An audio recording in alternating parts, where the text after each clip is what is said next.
wannan ganawa da aka yi a yau dinnan litinin da sahe a fadar shugaban kasa shugaban majalisar ceton kasa janar da brigade abdulrahman chani inda ya gana da wata muhimmiyar tawaga ta kasar rasha da ta zo kawo wata ziyarar aiki a nan niger.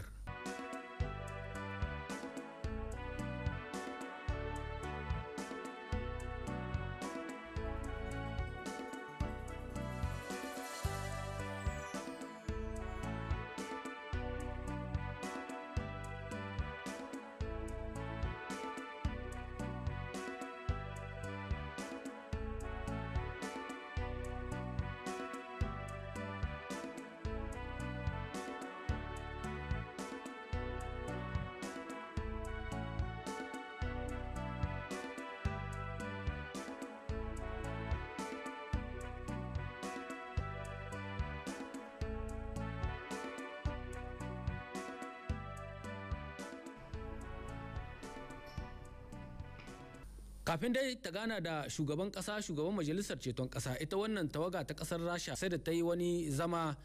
a ƙarƙashin jagorancin firaminista ali muhammad lamin zain shugaban gwamnati wanda zama an samu halartar ministan da ke kula da sha'anin tsaron kasa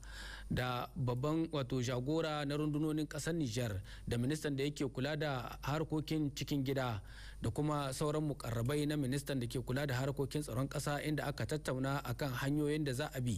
domin shehida kyakkyawar hulɗa tsakanin kasar mu Nijar da kuma kasar Rasha hasali ma dangance da abin da ya shafi sha'anin tsaro da kuma kare martabar kasar nan tamu ta Nijar.